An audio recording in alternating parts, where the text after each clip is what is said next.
안녕하세요. 저는 박순자입니다. 올해 70살이에요.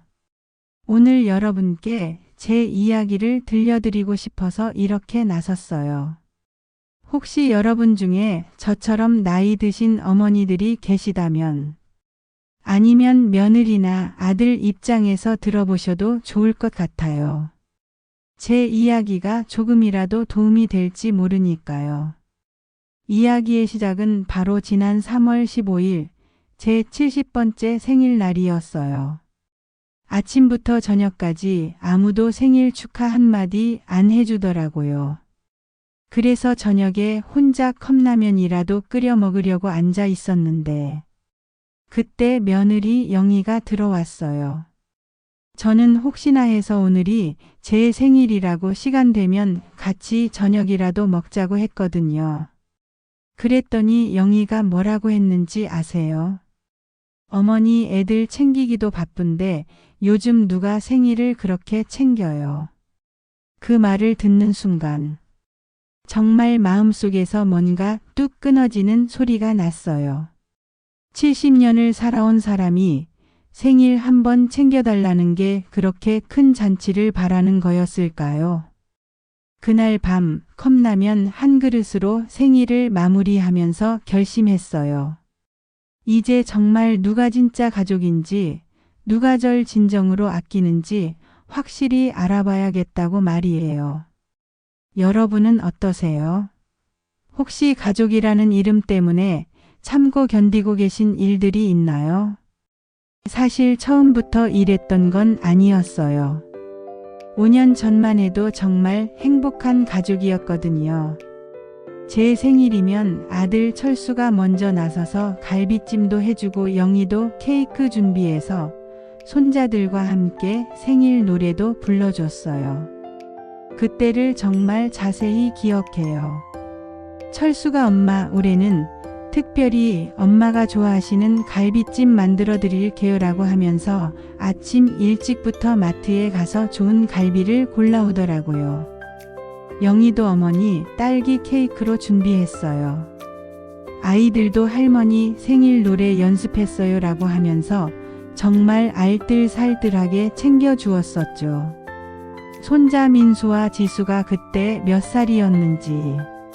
민수가 7살, 지수가 5살이었나. 둘이서 손을 잡고 와서는 할머니 생일 축하해요 하면서 직접 그린 그림을 선물로 주었어요.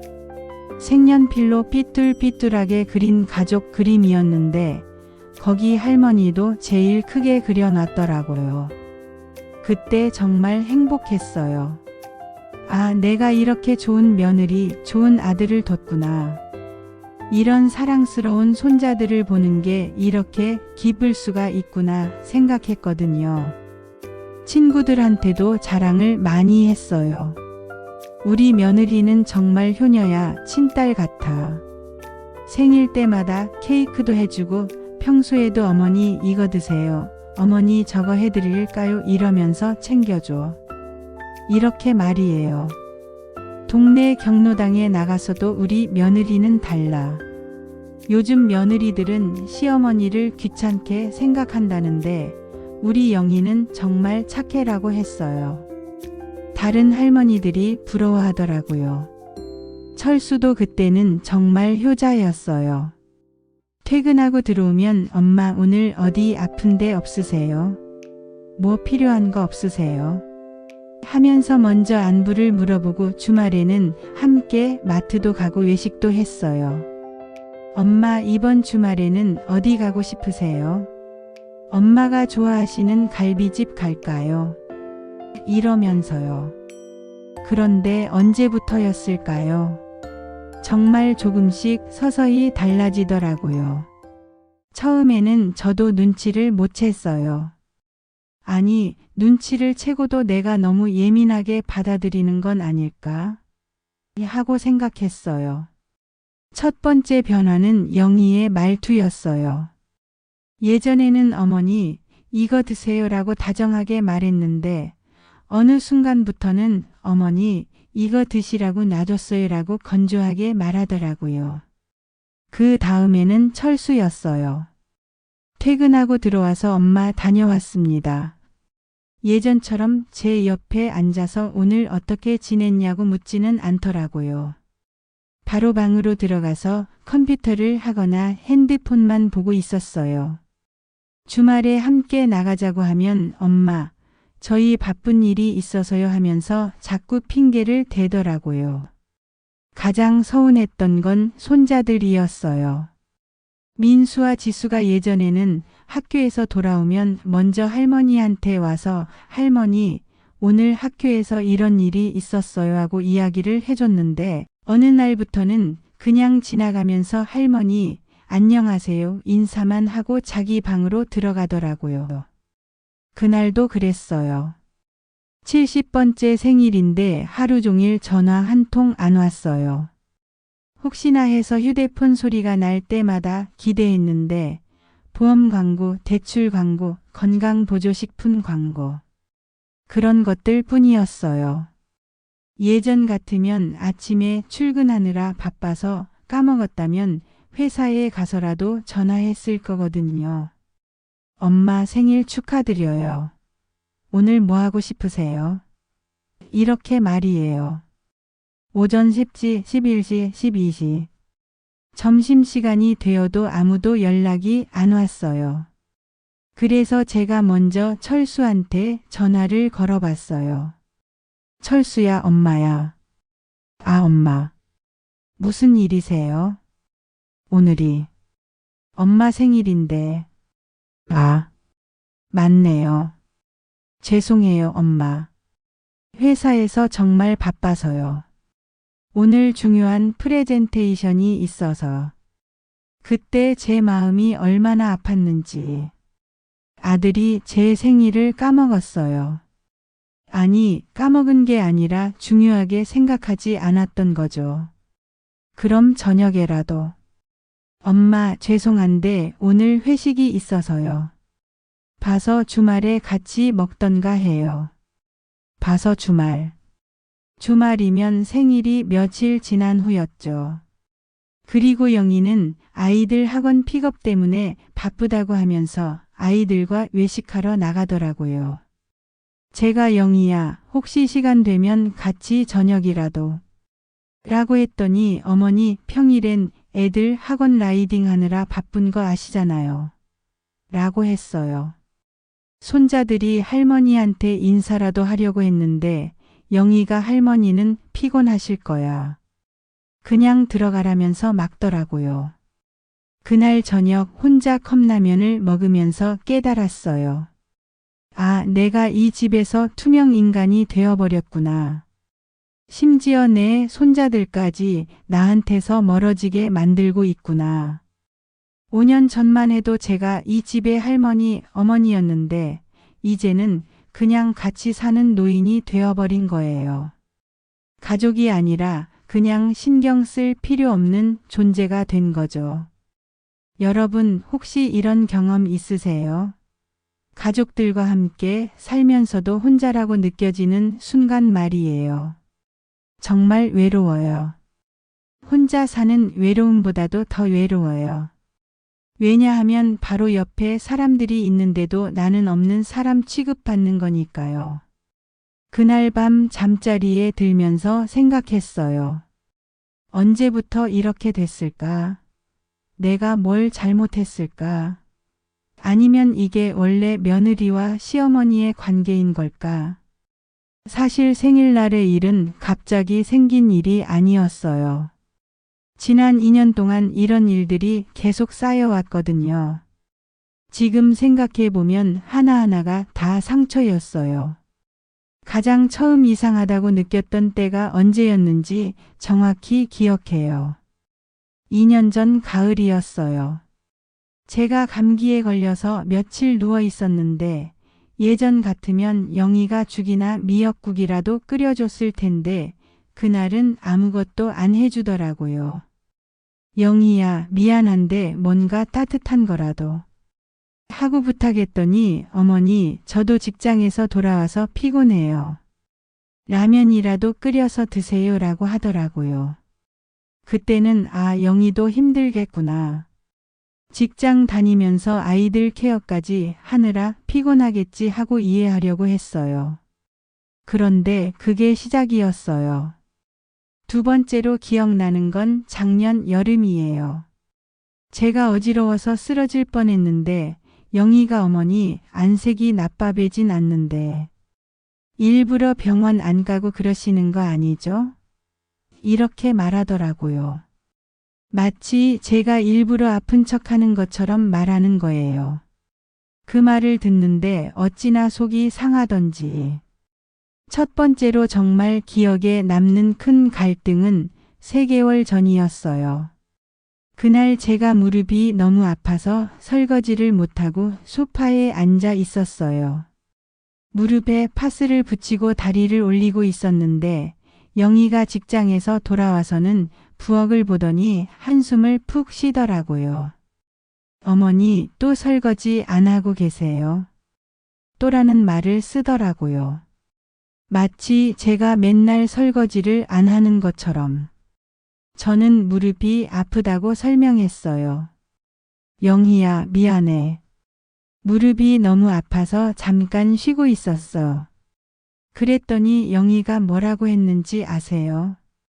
제가 직장에서 돌아와서 이런 거 보면 정말 스트레스 받아요. 무릎 아픈 게 하루 이틀도 아니잖아요. 병원도 안 가시면서 왜 핑계만 대세요? 핑계라고 하더라고요. 70살 노인이 무릎이 아프다고 하는 게 핑계라고요. 그리고 이어서 한 말이 더 충격적이었어요. 요즘 며느리들은 시어머니 뒷바라지 안 한다고 하던데 저만 호구인가 봐요. 호구라고 하더라고요. 제가 며느리를 호구로 만들고 있다는 거예요. 제가 그럼 병원 가보겠다고 했어요.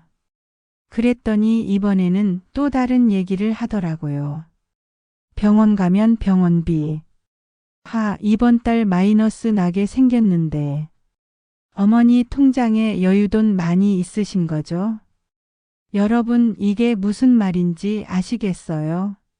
제가 아픈데 병원을 가겠다는데 제 돈 아니면 가지 말라는 거잖아요. 제 돈으로 사는 집에서 제 돈으로 생활비 대면서 살고 있으면서 말이에요. 그날 밤에 저는 정말 많이 울었어요.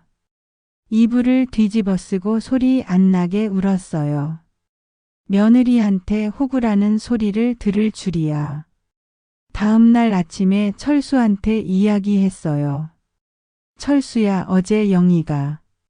그런데 철수가 뭐라고 했는지 아세요?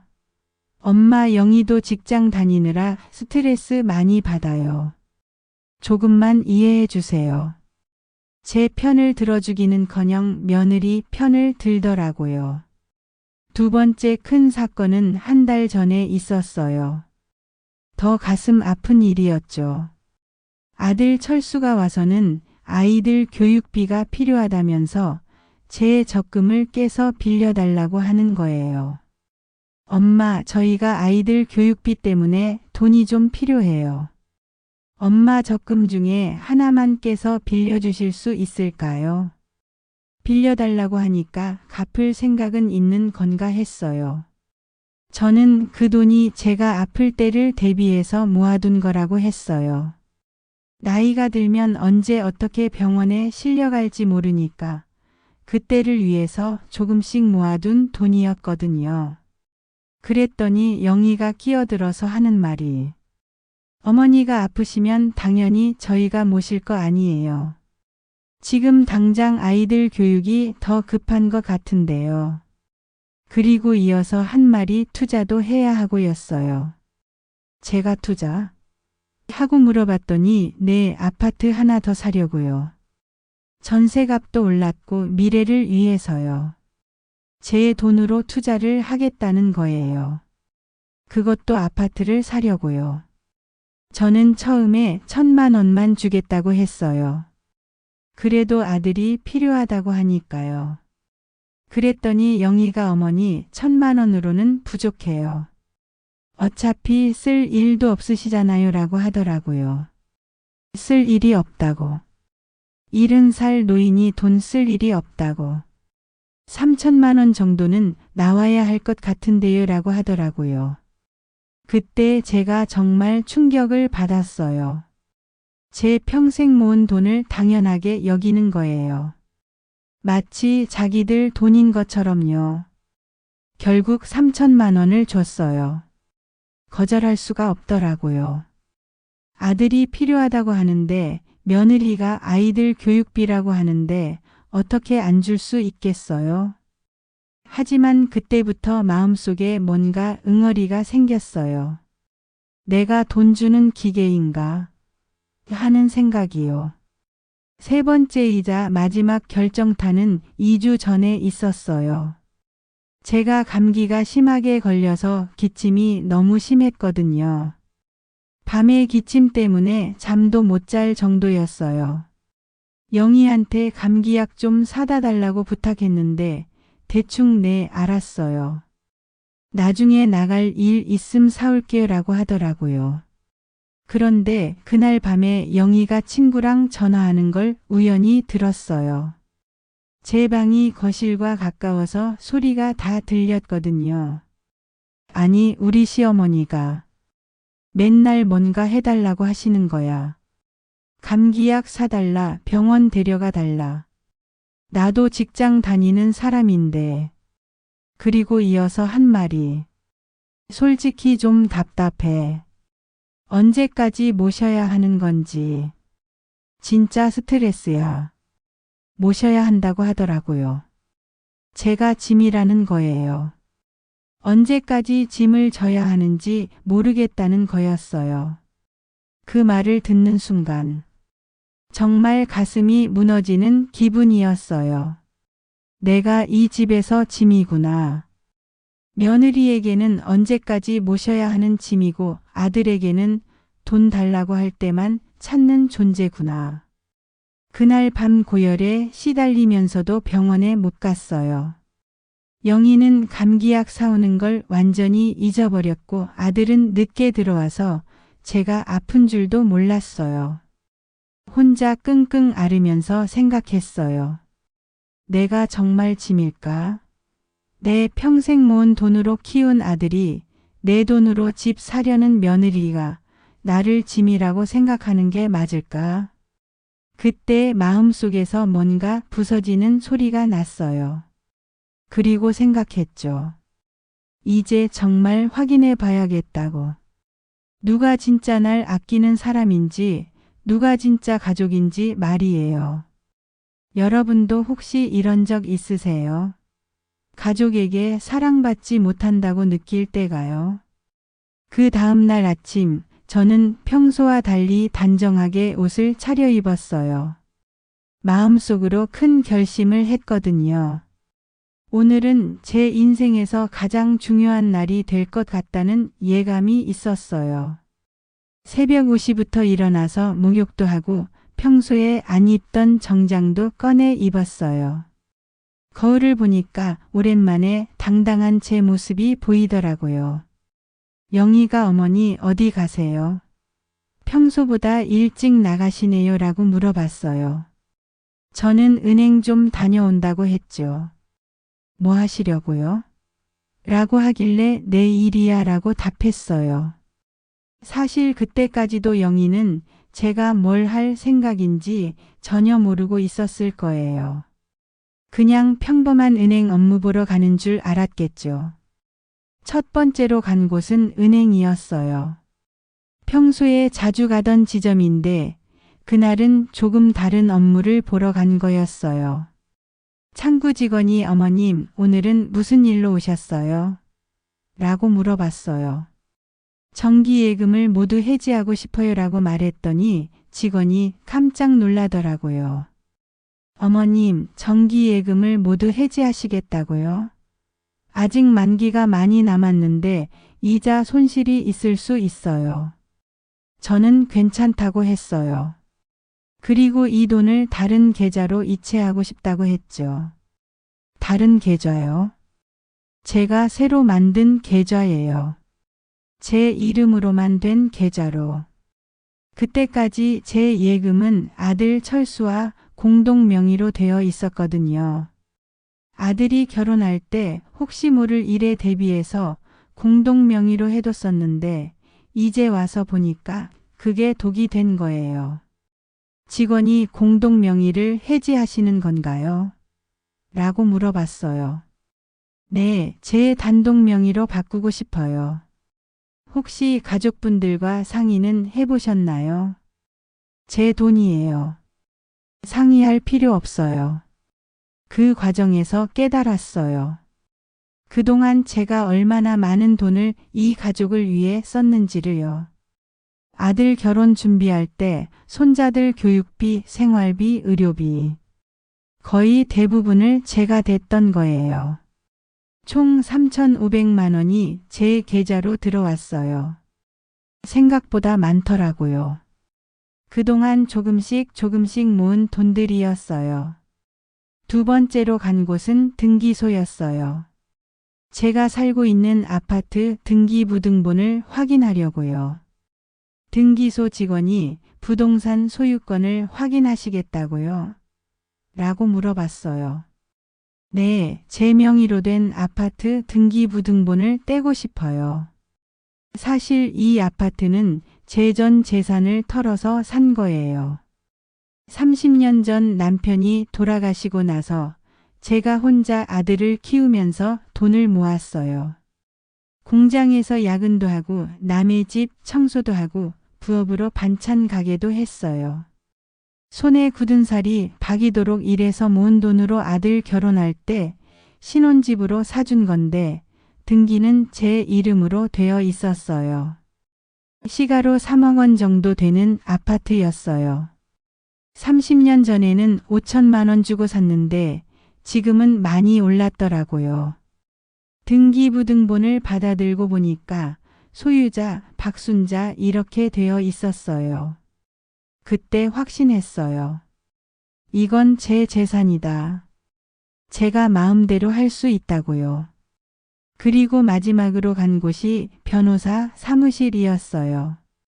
유언장을 쓰러 간 거예요. 사실 변호사 사무실에 가본 건 처음이었어요. 조금 떨리더라고요. 하지만 마음은 확고했어요. 변호사가 유언장을 작성하시겠다고요? 어머님, 혹시 건강상 문제가 있으시거나 라고 물어봤어요. 아니에요. 건강해요.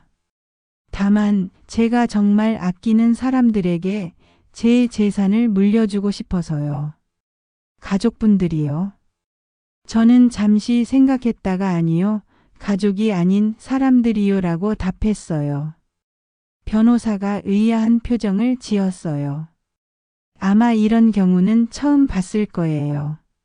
보통은 가족에게 재산을 물려주는 게 당연하다고 생각하잖아요. 하지만 저는 확신했어요. 진짜 가족은 혈연이 아니라 마음이라는 걸 깨달았거든요. 첫 번째 아파트는 지난 10년간 저를 친딸처럼 돌봐준 이웃집 김영숙 씨에게 주고 싶어요. 변호사가 이웃에게요? 라고 깜짝 놀라더라고요. 김영숙 씨 이야기를 해드렸어요. 얼마나 좋은 분인지, 어떻게 저를 돌봐주셨는지. 김 씨는 정말 천사 같은 분이에요. 제가 아플 때마다 미역국을 끓여다 주시고 병원 갈 때는 함께 가주시고 제 생일도 매년 챙겨주세요. 작년 생일 때도 직접 미역국을 끓여서 갖다 주시면서 순자 언니 생일 축하해요. 건강하게 오래오래 사세요라고 하셨어요. 가족보다 더 가족 같은 분이에요. 진짜 제 마음을 아껴주시거든요. 둘째, 예금 1,000만 원은 박창호 할아버지에게 주고 싶어요. 박창호 할아버지는 우리 동네에 혼자 사시는 분인데 저랑 비슷한 처지세요. 자식들이 있긴 한데 멀리 살고 있어서 자주 못 본다고 하시더라고요. 저희 둘이 서로 의지하면서 지내는데 정말 따뜻한 분이에요.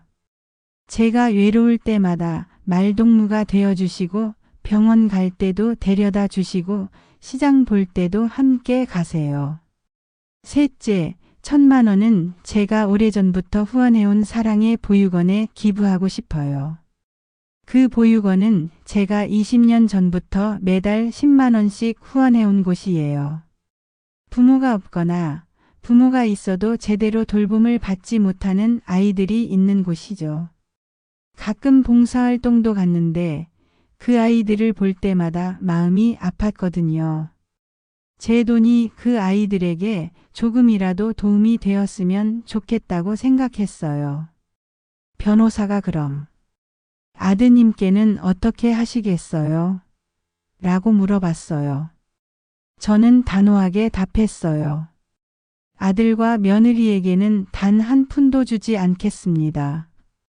변호사가 정말 놀란 표정을 지었어요. 어머님, 그렇게 하시면 저는 지난 2년간 어떤 일들이 있었는지 변호사에게 자세히 설명해 드렸어요. 제가 어떤 기분이었는지, 얼마나 상처받았는지. 변호사님, 가족이라는 게 뭔가요? 그냥 혈연 관계면 가족인가요? 아니면 서로를 진심으로 아끼고 존중해야 가족인가요? 변호사가 잠시 생각하더니 후자라고 생각합니다. 라고 답하더라고요. 그럼 제 선택이 옳다고 봐주세요. 제게 진짜 가족은 김영숙 씨와 박창호 할아버지예요. 혈연은 아니지만 마음으로는 진짜 가족이거든요. 변호사가 가족과 한 번 더 대화해 보시는 게 어떻겠냐고 하더라고요. 저는 아니라고 이미 결정했다고 말했어요. 70년을 살아오면서 이번만큼 확신하는 결정은 없었어요. 진짜 가족이 누구인지 이제야 알게 됐거든요. 그리고 변호사에게 특별한 부탁을 했어요. 이 유언장을 제가 직접 가족들 앞에서 읽어주고 싶어요. 미리 공개하는 게 가능한가요? 변호사가 법적으로는 가능하지만 정말 심사숙고하시기 바랍니다. 한 번 공개하면 돌이킬 수 없을 수도 있어요 라고 하더라고요. 저는 웃으면서 답했어요. 변호사님, 저는 지금까지 누군가 눈치를 보면서 살았어요. 가족이니까, 혈육이니까 참아야 한다고 생각하면서요. 하지만 이제는 제 의지대로 살고 싶어요. 유언장을 작성하는 동안 정말 마음이 편했어요. 평생 처음으로 제 의지대로, 제 판단대로 뭔가를 결정하는 기분이었거든요. 특히 김영숙 씨와 박창호 할아버지 이름을 적을 때는 가슴이 따뜻해졌어요. 이분들이 얼마나 기뻐하실까 하는 생각이에요. 영숙 씨에게는 왜 아파트를 주기로 했는지 말씀드릴게요. 이분은 전세로 사시는데 집주인이 자꾸 전세금을 올려달라고 해서 고민이 많으시더라고요. 순자 언니, 나이 들어서 이사 다니는 것도 힘들고 전세금도 자꾸 올라서 걱정이야 라고 지나가는 말로 한 말이 마음에 남았어요. 그때 생각했어요. 내가 이 아파트를 영숙 씨에게 드리면 평생 집 걱정 없이 사실 수 있겠구나. 그게 얼마나 의미 있는 일일까. 박창호 할아버지는 혼자 사시면서 늘 검소하게 사세요. 당신 연금만으로 생활하시는데 가끔 아픈데도 병원비가 부담돼서 참으시는 걸 봤어요. 창호 할아버지, 아프시면 병원 가셔야죠라고 하면 순자 씨 괜찮아요. 나이 들면 여기저기 아픈 게 당연하지 뭐라고 하시면서 웃으시더라고요. 1,000만 원이면 할아버지가 편안하게 노후를 보내실 수 있을 거예요. 변호사가 유언장 작성을 마치고는 어머님, 정말 마지막으로 한 번 더 생각해 보시겠어요? 라고 하더라고요. 저는 단호하게 답했어요. 아니에요. 결정했어요. 그럼 언제 가족분들께 공개하시겠어요? 한 달 후에요. 그때까지 시간을 주고 싶어요. 혹시라도 마음을 바꿀 기회를요. 집으로 돌아오는 길에 정말 마음이 후련했어요. 평생 처음으로 제가 주인이 된 기분이었어요. 가족이니까, 혈육이니까 참아야 한다고 생각했던 모든 것들로부터 자유로워지는 기분이었거든요. 버스를 타고 집으로 오는데 창밖 풍경이 새롭게 보이더라고요. 같은 길인데도 다르게 느껴졌어요. 제가 달라졌기 때문이겠죠. 집에 도착해서 영희가 어머니 은행 업무 잘 보셨어요?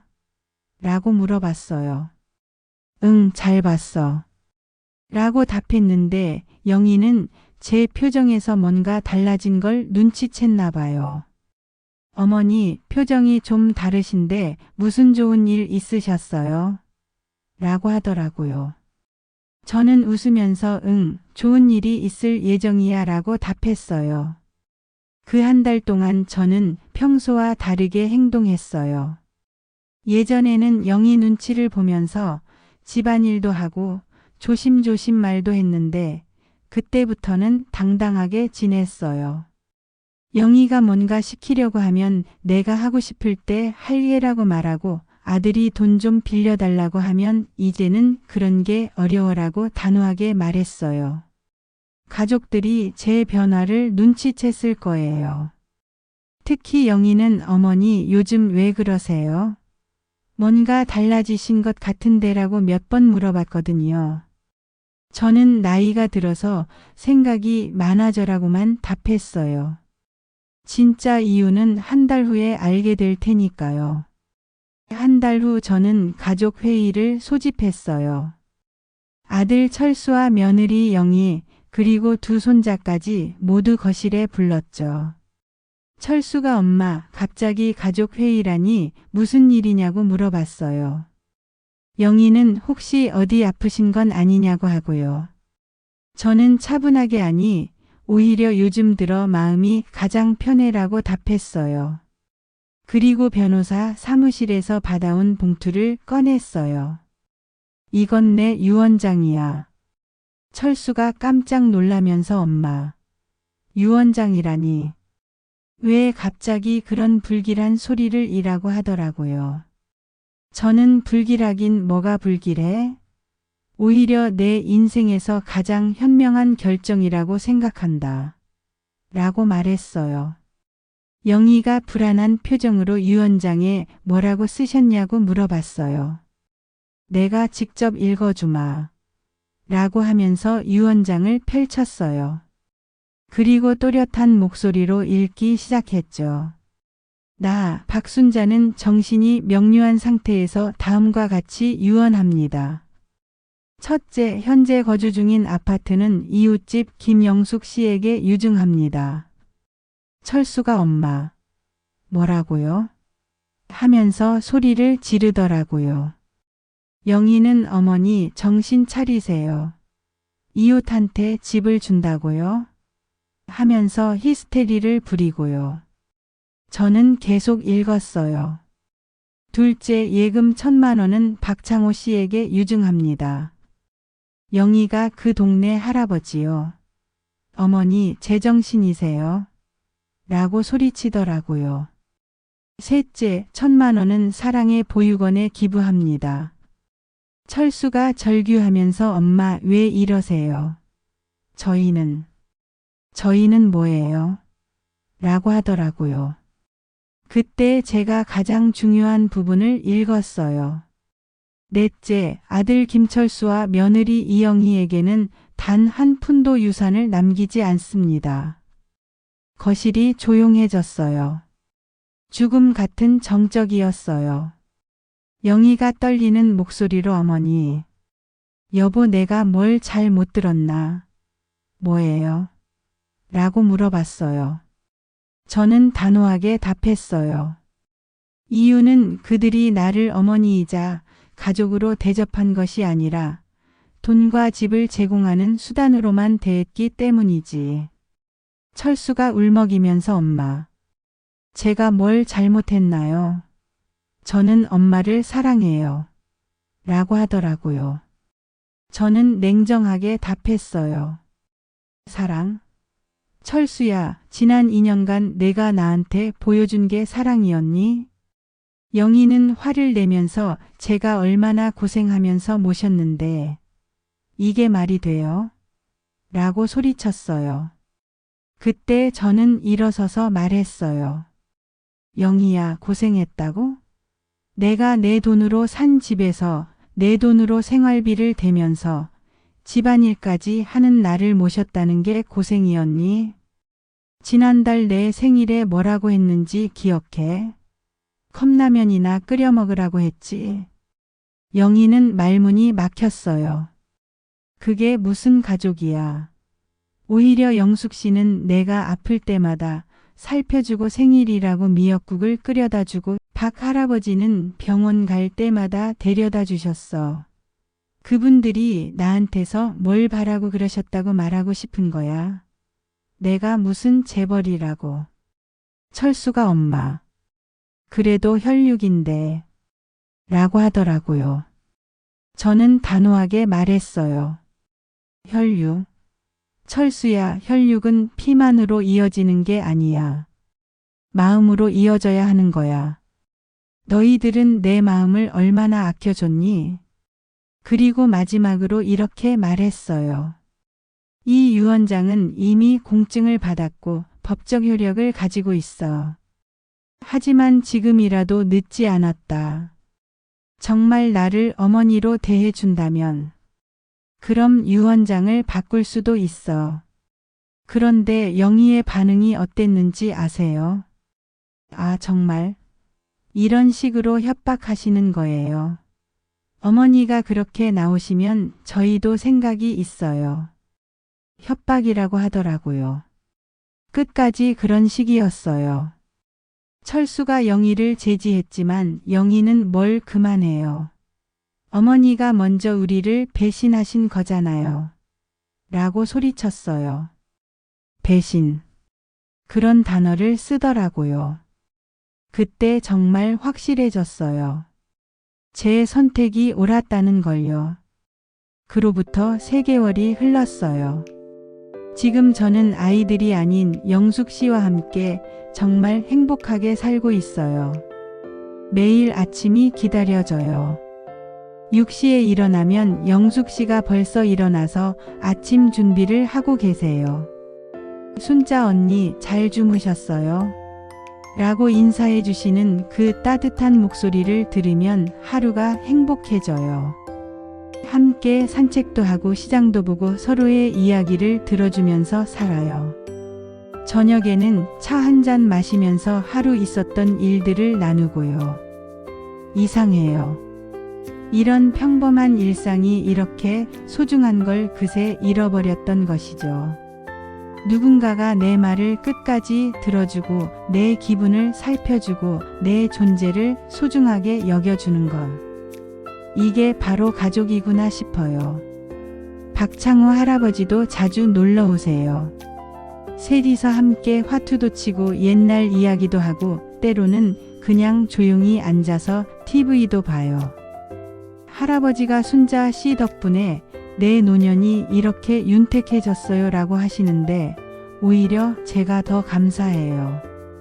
아들 철수는 결국 저를 찾아왔어요. 한 달쯤 후였나? 영숙 씨 집 앞에서 1시간 넘게 서성이고 있더라고요. 용기가 안 났나 봐요. 결국 들어와서는 눈물을 흘리면서 잘못했다고 사과했어요. 엄마 정말 죄송해요. 제가 너무 못났어요. 엄마 마음을 전혀 헤아리지 못했어요. 저는 이렇게 말했어요. 철수야, 미안하다는 말로는 부족해. 진짜 뉘우친다면 앞으로 어떻게 살 것인지 행동으로 보여줘. 그리고 무엇보다 내 아내를 제대로 가르쳐. 아직 늦지 않았어. 다행히 철수는 조금씩 달라지고 있어요. 일주일에 한 번씩은 안부 전화를 하고 가끔 찾아와서 제 얼굴도 보고 가요. 예전처럼 돈 달라는 소리는 안 해요. 하지만 영희는 아직까지도 오지 않았어요. 자존심이 상했나 봐요. 여러분, 제가 70년을 살면서 깨달은 인생의 진리를 나눠 드릴게요. 첫째, 존중은 공짜가 아니에요. 존중받고 싶으면 먼저 존중해줘야 해요. 나이가 많다고 부모라고 어른이라고 해서 자동으로 존중받는 건 아니에요. 존중은 서로 주고받는 거예요. 둘째, 진정한 가족은 혈연으로 만들어지는 게 아니에요. 마음으로 만들어지는 거예요. 피가 섞였다고 해서 자동으로 가족이 되는 건 아니에요. 서로를 진심으로 아끼고 배려할 때 비로소 가족이 되는 거예요. 셋째, 희생과 사랑은 다른 거예요. 일방적인 희생은 사랑이 아니에요. 진정한 사랑은 서로를 위하는 마음에서 나와요. 넷째, 때로는 떠날 용기가 필요해요. 계속 참는 것만이 능사가 아니에요. 존중받지 못하는 관계에서는 과감하게 떠날 줄도 알아야 해요. 다섯째, 돈으로 살 수 없는 게 진짜 소중한 거예요. 관심, 배려, 존중, 사랑. 이런 건 돈으로 살 수 없어요. 세상의 모든 부모님들께 말씀드려요. 자식이니까, 며느리니까, 사위니까 해서 당신을 함부로 대한다면 그냥 참지만 마세요. 당신도 존중받을 권리가 있어요. 나이가 들었다고 해서 무시당해야 할 이유는 없어요. 그리고 세상의 모든 자녀들, 며느리, 사위들에게도 말씀드려요. 부모님이 있다는 것 그 자체가 축복이에요. 언제까지나 계시지 않아요. 지금이라도 늦지 않았으니까 진심으로 모시세요. 의무감이 아니라 사랑으로요. 마지막으로 이것만은 꼭 기억해 주세요. 오늘 집에 가시면 가족들에게 따뜻한 말 한마디 해주세요. 고마워, 사랑해, 오늘 어떻게 지냈어? 이런 간단한 말들이에요. 그리고 혹시 오랫동안 안부를 묻지 못했던 분이 계시다면 오늘 전화 한 통이라도 드려보세요. 그분이 얼마나 기뻐하실지 몰라요. 저는 이제 정말 행복해요. 진짜 가족들과 함께 웃고 울고 서로를 위로하면서 살고 있어요. 여러분도 그런 관계를 만들어 가시기 바라요. 혈연이든 아니든 나이가 많든 적든 진심으로 서로를 아끼는 사람들과 함께 하시기 바라요. 제 이야기를 끝까지 들어주셔서 감사합니다. 여러분의 삶에 따뜻한 사람들이 가득하시길, 그리고 여러분도 누군가에게 따뜻한 사람이 되시길 진심으로 바라요.